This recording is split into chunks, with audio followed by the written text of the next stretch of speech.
안녕하세요. 혹시 발표할 때마다 어떻게 해야 사람들 마음에 콕 박히는 메시지를 전달할 수 있을까 고민해 보신 적 있나요? 오늘은요, 슬라이드가 아니라 바로 여러분, 발표자가 주인공이 되는 그 비법을 제대로 한번 파헤쳐 보겠습니다. 아마 다들 한 번쯤은 겪어보셨을 거예요. 발표자는 앞에서 뭔가 열심히 말하고 있는데 이상하게 귀에 들어오지는 않고 나도 모르게 스크린에 있는 깨알 같은 글씨만 쳐다보게 되는 그런 경험이요. 네, 바로 이런 거죠. 떡 보기만 해도 숨이 턱 막히지 않으세요? 발표자는 그냥 저 화면에 있는 글씨를 줄줄 읽고 있고요. 듣는 사람들은 발표자 목소리는 안 듣고 저걸 막 해독하려고 애를 쓰고 있는 거예요. 결국 어떻게 될까요? 메시지는 그냥 허공으로 사라져 버리는 거죠. 네, 문제의 핵심이 바로 이겁니다. 대부분의 별로인 발표를 보면요, 주인공이 뒤바뀌어 있어요. 발표자인 내가 아니라 저기 저 슬라이드가 주인공이 되어버린 거죠. 그럼 발표자는 뭐가 될까요? 그냥 슬라이드 읽어주는 사람, 내레이터가 되는 겁니다. 자, 이 차이를 한번 보세요. 정말 명확하죠? 왼쪽처럼 슬라이드가 주인공이 되면 발표자도 읽고 청중도 읽고 다들 읽기만 하니까 메시지는 길을 잃어요. 하지만 오른쪽처럼 발표자가 주인공이 되면 발표자는 이야기를 들려주고 청중은 그걸 들으면서 메시지를 온전히 느끼게 되는 겁니다. 완전히 다른 경험이죠. 그래서 우리가 해야 할 게 바로 이 발표형 프리젠테이션이라는 겁니다. 아주 간단해요. 슬라이드가 아니라 발표자인 내가 중심이 되는 것.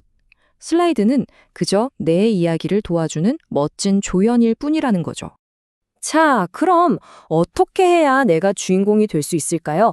그 방법 생각보다 어렵지 않습니다. 지금부터 여러분의 발표를 완전히 뒤바꿔줄 정말 강력하면서도 쉬운 4가지 황금 법칙을 알려드릴게요. 첫 번째, 황금 법칙, 바로 양에 대한 거예요. 아주 간단합니다. 슬라이드 장수는요, 전체 발표 시간, 그러니까 단위 시간의 3분의 1을 넘지 않도록 하는 겁니다. 예를 들어 볼까요? 만약에 15분짜리 발표를 한다면 슬라이드는 딱 5장에서 6장, 이게 제일 좋아요. 왜냐고요?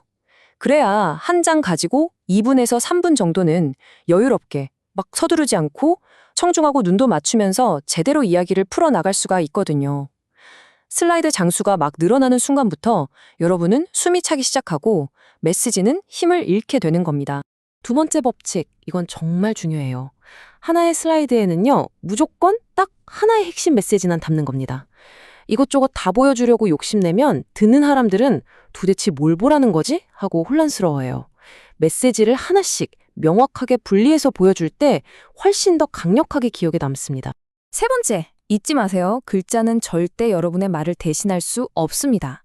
슬라이드에 글씨가 많아지는 그 순간, 청중은 여러분의 목소리를 듣는 걸 멈추고 글을 읽기 시작해요. 그럼 발표자는 그냥 배경음악이 되는 거죠. 글자는 확 줄이고 메시지를 딱 보여주는 이미지나 핵심 키워드 몇 개만 크게 보여주세요. 그게 훨씬 더 임팩트 있습니다.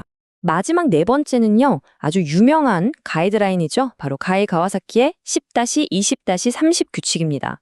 슬라이드는 10장 이내로, 발표는 20분 안에, 글자 크기는 최소 30포인트 이상으로 하라는 건데요. 특히 저 30포인트, 이게 아주 좋은 기준점이 돼요.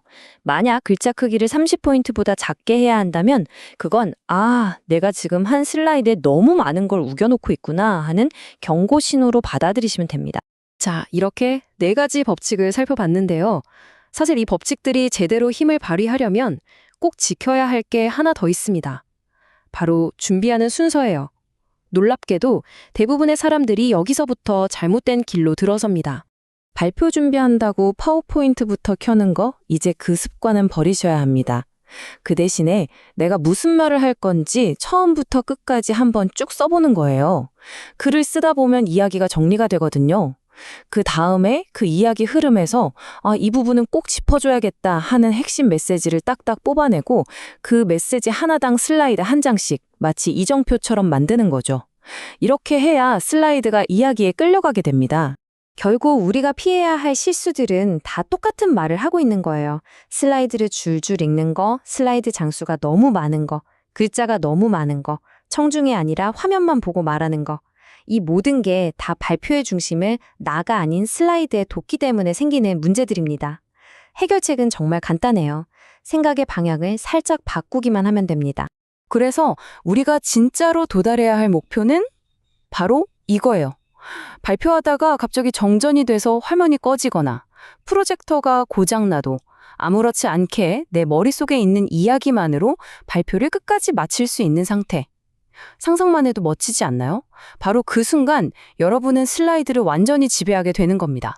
자, 이제 법칙도 알았고 어떻게 준비해야 하는지도 알았습니다.